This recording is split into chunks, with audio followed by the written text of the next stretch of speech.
Hello everybody, welcome this week. My name's Chris. I'm Aiden. This week we want to talk about basically the idea that a lot of questions we face and expectations is that because we're in transition and because we're transitioning, that it's automatically assumed that we're going to want to have all surgeries and that we're not fully ever going to be male unless we have surgery, bottom surgery to what is it called, phalloplasty or whatever, to basically have a penis. We'll never be a man without a penis. So we want to address those kind of expectations and those ideas and whatnot. Let's get the obvious thing out of the way first. All right, there is no procedure that's perfect. Like what's that saying? It's easier to dig a hole than build a pole. Right, exactly. Right. There's no surgery available to get it to where it looks completely authentic, and the person that you're having sex with that you don't know very well isn't gonna be able to tell that something's up. You know, the fact of the matter is that kind of technology is not available right now. I saw one in all the years I've been looking. I've seen one surgery that looked really exceptional, where he looked real. For all things considered, he looked real, except for he paid $125,000 out of pocket, and it was still only 3 inches long. So I might as well keep what I have, and I'm happy with that. But I want to address basically the story a little bit that you told me. All right. So I don't know if we've mentioned on here before. I feel like we have. I don't know. But we do these presentations for this organization that we have called Project Date. And I was doing a presentation this week for one of the classes, and we take questions afterwards. It's this thing where we discuss gender expectations, gender norms, gender performance, and try to relate it to everybody, not just trans people. So at the end of the presentation, somebody basically said to me, they asked the question, how come, if you're not uncomfortable with your body, it really seems like transition is just kind of a choice. Why wouldn't you just stick with the body you have if you're not uncomfortable with it? And I tried to explain that for me, I know for some people, transition is it's a need to transition out of a physical state. But for me, it was only marginally that way. A lot of the transition that I wanted to do with my body had to do with the fact that I needed to be accepted as male by other people. And that meant doing things to my body. And, that's fine. But this person was interpreting this as, well, you don't need to get this done unless you need it physically done. Which makes sense to me, because that's how we classify medical need in our society. Now I'm getting I'm not going to get in deep. No. But the point is, I feel like I get this argument a lot from other people in the trans community, where they're like, well, you don't feel like you were born into the wrong body, so you're not a trans person. And I'm tired. Right. I'm tired of that argument, because I feel like a man, I feel like a male. I enjoy interacting with other people as male, and I'm tired of feeling like I have to disassociate myself from my body in order to belong to this community. In addition to that, that's like telling someone who is African American that if they're not a certain shade of African American, then they're not African American. Or it doesn't make any sense. There's all kinds of different types of transgender and transsexual people, just as much as there's all types of Hispanics, all types of women, all types of African Americans. I get really tired of the argument too, and I felt really lost when I came out as transgender, and I sought support from the transgender community, and a lot of the opposition I faced was, well, I don't think you're really transgender because you don't want to transition, and you don't want to. At that time, I didn't want to transition. I was non-identified. I wasn't sure where I wanted to go. It's a journey, not a sprint. I got the whole, well, you can't identify as transgender or transsexual if you're not going to go on hormones, if you're not going to have surgery, and you're not going to go all the way, or if you're not uncomfortable with your body. At all levels, at some point, somebody out there is uncomfortable with some aspects of their body. That doesn't mean that I want to destroy those things that I'm uncomfortable with. Yeah, I'd like to maybe lose a little around the midriff area, but that doesn't mean I'm going to go and have surgeries to change all that. I'm happy with it. I can accept that the way it is. It's just part of who I am. It's part of my body. It's part of what I was born with. And being transgender just happens to be another aspect of that. The truth of the matter is, though, that if I was going to get a surgery, I'd probably sooner get one to get rid of the stuff in the midriff than I would to change my genitals. I'm just not uncomfortable with them.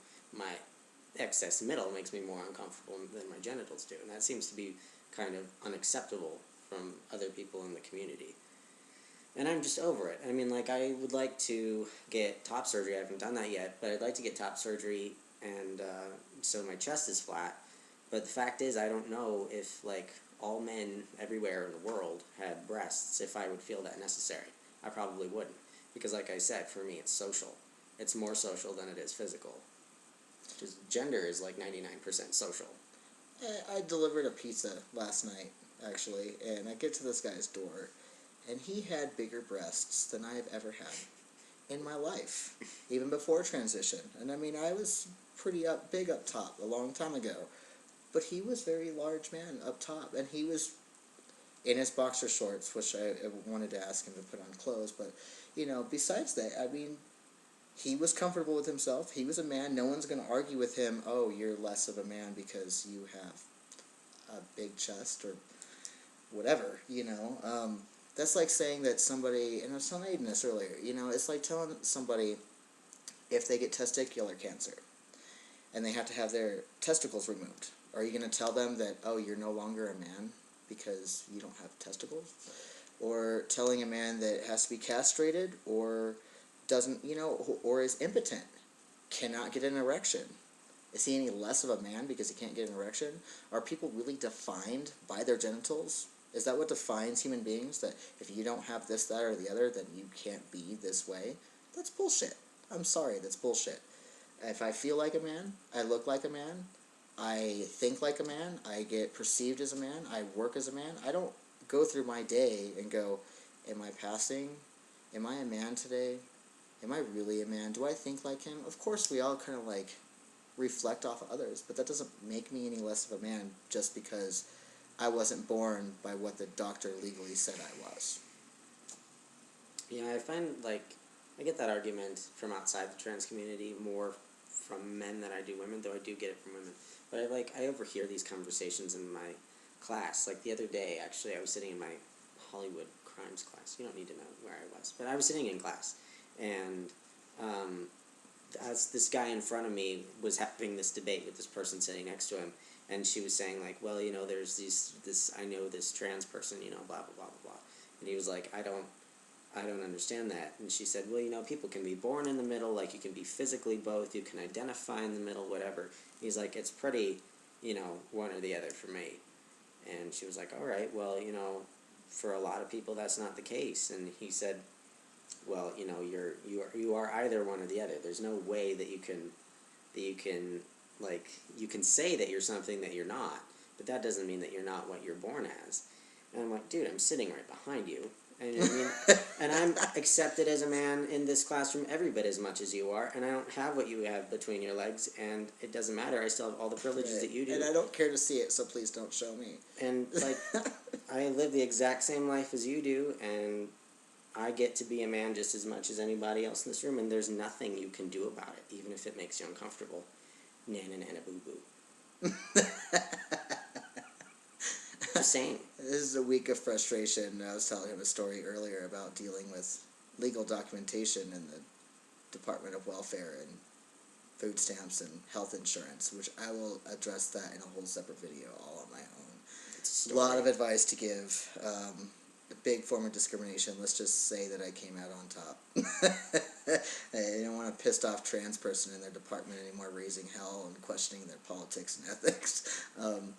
But the case here is, you know, if someone is telling you that you're not enough of this person or enough of that person, you're not going to be this or that or the other if you don't transition or you don't do a certain amount of hormones, if you want to start lightly on hormones, do it.